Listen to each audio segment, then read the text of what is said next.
দেশ স্বাধীনতা লাভের পর থেকে জাতিকে সবসময় বিভক্ত করা হয়েছে। এরপরে দীর্ঘ 15.5 বছরের ফ্যাসিবাদী শাসনের সময় বাংলাদেশে কোনো গণতন্ত্র ছিল না, নির্বাচন ব্যবস্থা ছিল না, বিচার ব্যবস্থা ছিল না, মানবাধিকার ছিল না। অন্যতম সংগঠক, কাজেই আমাদের দেখার সুযোগ হয়েছে। আমরা যত খুবই ছোট ছিলাম তবু কিন্তু আমার মনে আছে সেই ঘটনা। কাজেই সকল শ্রেণী পেশার মানুষই এই সংগ্রামে অংশগ্রহণ করেছিলেন এবং মানুষ জীবন দিয়ে 9 মাসের রক্তক্ষয়ী যুদ্ধের মধ্য দিয়ে মানুষ দেশ স্বাধীনতা লাভ করেছে। কিন্তু আপনারা একটা জিনিস লক্ষ্য করে দেখবেন, স্বাধীনতার যারা সোল এজেন্ট বলে দাবি করেন তাদের কতজন নেতা স্বাধীনতা যুদ্ধে নিহত হয়েছে একটু জিজ্ঞাসা করে দেখেন। এই যে লক্ষ লক্ষ মানুষ যে শহীদ হলেন, এর মধ্যে আওয়ামী লীগের কয়জন নেতা ছিল একটু আপনারা সাংবাদিকরা একটু জিজ্ঞাসা করে দেখেন তো, তারা কয়জন ছিল? যুদ্ধ যারা করেছেন তারাই মারা গেছে, তারাই শহীদ হয়েছেন, কিন্তু তারা মারা গেল না কেন?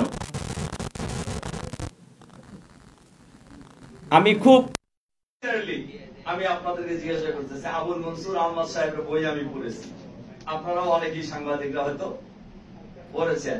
ওই পর্যন্ত বহু কথা আছে, আপনারা একটু পড়েন আর কি, যে আওয়ামী লীগের কোন থানা পর্যায়ের কোন নেতা মারা গেছিল কিনা বলতে পারে কিনা দেখেন, জিজ্ঞাসা করে।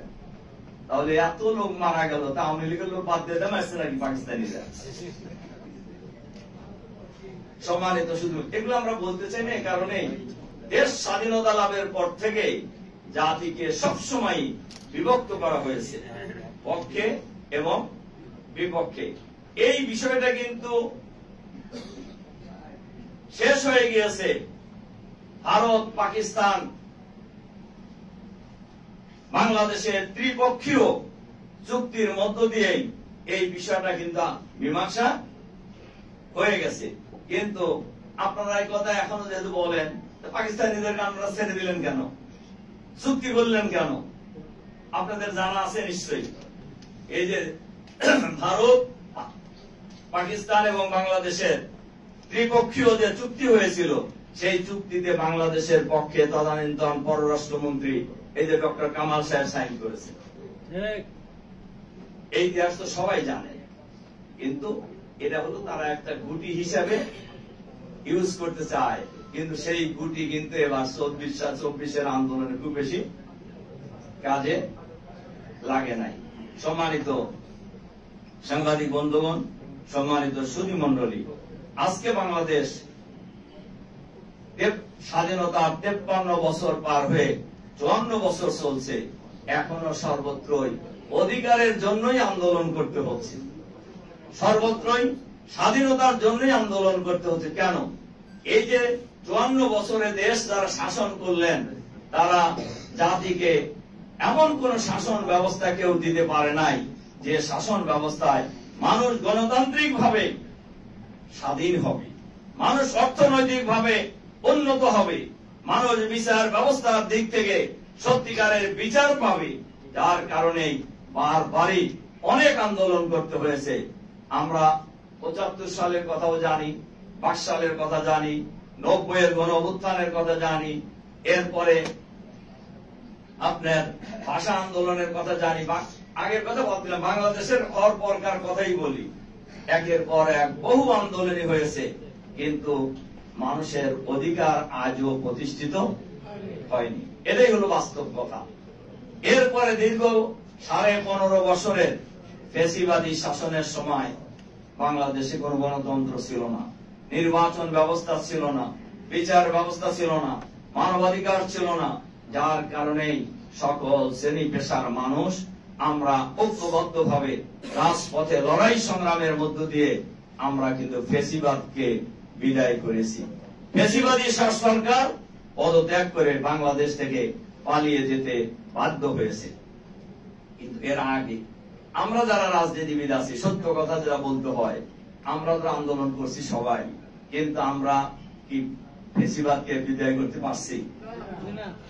এখন আমরা অনেকে অনেক কথা বলতেছি, আমি অনেকগুলো বক্তৃতা করতেছি লক্ষ লক্ষ লোকের মিটিং এ, কিন্তু রাজনৈতিক দলের লোকেরা কিন্তু ধরেই নিছিল যে 7ই জানুয়ারি 24 সালে নির্বাচন যেহেতু হয়ে গেল, আমি আর মামু যাই বলি না কেন, ডামি আর ফামি যাই বলি না কেন, নির্বাচন তো হয়ে গেছে, ধরেই নিয়েছিল রাজনীতিবিদরা আরো 5 বছর থাকবে।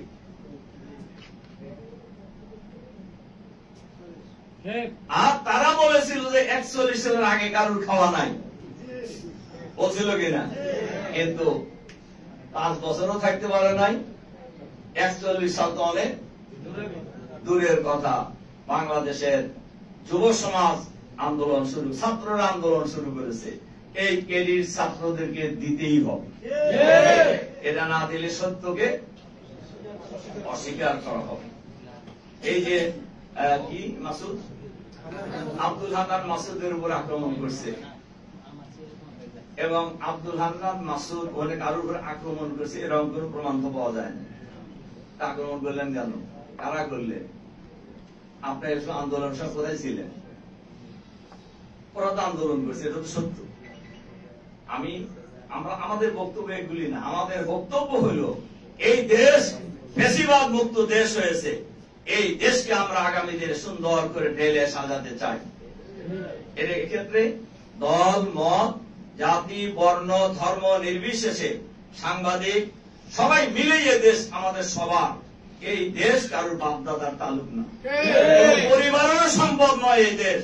এই দেশ হলো 18 কোটি মানুষের দেশ।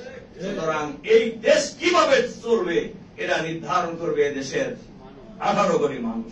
কিন্তু আমাদের অনেকেই আগেও মনে করেছে যে ইন্ডিয়ার ভারতের সহযোগিতা ছাড়া ক্ষমতায় আসাও যাব না, থাকাও যাব না। কিন্তু প্রমাণ হয়েছে ভারত ফেসিবাদকে ক্ষমতায় রাখতে পারে না, পালায় যেতে বাধ্য হয়েছে। আবার অনেকেই এখনো মনে করে যে ভারত ছাড়া এই দেশ চালানো যাবে না। আমি মনে করি এটাও মোটেই সঠিক কথা নয়। দেশ যেহেতু 18 কোটি মানুষের, এই 18 কোটি মানুষ ঠিক করবে কারা ক্ষমতায় যাবে। ভারত অমক তমক ডিক্টেট করে দেশের কারা ক্ষমতায় আসবে, এই রাজনীতির দিন আমার মনে হয় ইতিমধ্যেই শেষ হয়েছে।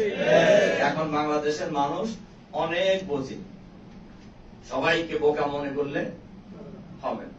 দেখেন, ফেসিবাদের বিদায়ের পর এখন বড় দল আছে 2টা, বিএনপি এবং জামাত। এটা অস্বীকার করার তো উপায় নাই। যদি জনগণ বিএনপি কে ভোট দেয়, বিএনপি সরকার গঠন করবে। যদি জনগণ জামাতকে ভোট দেয়, জামাত সরকার গঠন করবে। এতে তো কারোর তো গাজালার তো কারণ হওয়ার কোন কারণ নাই। এবং বাংলাদেশের মানুষ যদি জামাতকে ভোট দিয়ে রাষ্ট্র পরিচালনার দায়িত্ব দেয়, আপনি মৌলবাদ বলে গায়ে যতই দেন, এটা ঠেকাতে পারবেন? এতে ঠেকানো যাবে না। এই জন্য আমি আপনাদের কাছে বিনয়ের সাথে যে অনুরোধটা রাখতে চাই, অবিলম্বে জুলাই বিপ্লবে যে গণহত্যা পরিচালনা করা হয়েছে, যে রিপোর্ট জাতিসংঘ দিয়েছে, যে রিপোর্ট জাতিসংঘ তদন্ত প্রতিবেদনে উঠে এসেছে, শেখ হাসিনা সহ প্রশাসনের ঊর্ধ্বতন কর্মকর্তা এবং আওয়ামী লীগের শীর্ষস্থানীয় নেতৃবৃন্দের সমন্বয়ে এই গণহত্যা পরিচালনা করা হয়েছে। কাজেই এই গণহত্যাকারীদের আগে বিচারের কাজ শেষ করতে হবে। 2, এই গণহত্যার সাথে জড়িত ফ্যাসিবাদের দোসরদেরকে চিহ্নিত করে অফিসে আদালতে ভিতরে বাইরে যেখানেই ফ্যাসিবাদের দোসর আছে এদেরকে চিহ্নিত করে গ্রেফতার করে এদেরকে বিচারের আওতায় আনতে হবে। আর এখন যারা এই মুক্ত বাংলাদেশে আবারও ষড়যন্ত্র করছেন দেশে বিদেশে থেকে, আমরা তাদেরকে বলতে চাই কোন ষড়যন্ত্র লাভ হবে না। এদেশের মানুষ এখন যথেষ্ট সচেতন ষড়যন্ত্রের বিরুদ্ধে। অতীতেও বাংলাদেশের মানুষ প্রতিরোধ গড়ে তুলেছে, এখনো করবে ইনশাআল্লাহ। যারাই আর এই ষড়যন্ত্রের গন্ধ শুনে যারা বাংলাদেশে উকিঝুঁকি মারার চেষ্টা করতেছেন, আমি বলবো তারা উকিঝুঁকি মারা বন্ধ করেন। তার কারণ যারাই উকিঝুঁকি বেশি মারবেন তারাই বিপদে পড়বেন। তার কারণ ফেসিবাদ আর এই দেশে ফিরে আসার কোন সম্ভাবনা নাই। এই দেশের মানুষ দল মত জাতি বর্ণ ধর্ম নির্বিশেষে ঐক্যবদ্ধভাবে যেভাবে ফেসিবাদকে বিদায় করেছে, আবার ফেসিবাদ ফিরে আসার কোন ষড়যন্ত্র করলে সেটাকে প্রতিহত করবে ইনশাআল্লাহ। আমরা আশা করি জাতীয় ন্যাশনাল গ্রেটার ইন্টারেস্টে আমরা সবাই মিলে জাতীয় দল মত জাতি বর্ণ ধর্ম নির্বিশেষে আমরা ঐক্যবদ্ধ থাকব। এখন বাংলাদেশকে সুন্দরভাবে গড়ে তোলার জন্য জাতীয় ঐক্যের প্রয়োজন, ওলামায়ে কেরামের ঐক্যের প্রয়োজন, সকল শ্রেণী পেশার মানুষের ঐক্য যদি থাকে তাহলে কোন ষড়যন্ত্রই কাজে লাগবে না ইনশাআল্লাহ। ইনশাআল্লাহ আমরা সংস্কারও চাই, নির্বাচনও চাই। আমরা সংস্কারও চাই, নির্বাচনও চাই। যেন তেন প্রকারে নির্বাচন করে আওয়ামী স্টাইলে নির্বাচন করার যদি কেউ স্বপ্ন দেখেন, এই স্বপ্ন বাংলাদেশে আর বাস্তবায়িত হবে না ইনশাআল্লাহ। কাজে আসুন আমরা সবাই মিলেই, এই দেশ আমাদের সবার, সবাই মিলেই আমরা আগামী দিনে এই দেশটাকে সুন্দরভাবে আমরা গড়ে তুলব ইনশাআল্লাহ। স্বাধীনতার স্বপ্ন বাংলাদেশের 18 কোটি মানুষের ঘরে ঘরে আমরা পৌঁছে দেব ইনশাআল্লাহ। আগামী দিনের বাংলাদেশ হবে চাঁদাবাজ মুক্ত বাংলাদেশ, দখলবাজ মুক্ত বাংলাদেশ আগামী দিনে ইনশাআল্লাহ। আমরা চান না সেই বাংলাদেশ? আমার সাংবাদিক, কবি, সাহিত্যিক, বুদ্ধিজীবী, ছাত্র ছাত্রী আমরা সবাই সেই দুর্নীতি মুক্ত বাংলাদেশ চাই। এই বাংলাদেশ কায়েম করার জন্য সবাই মিলে আমরা ঐক্যবদ্ধভাবে এগিয়ে যাবো ইনশাআল্লাহ। আল্লাহ হাফেজ। বাংলাদেশ জিন্দাবাদ।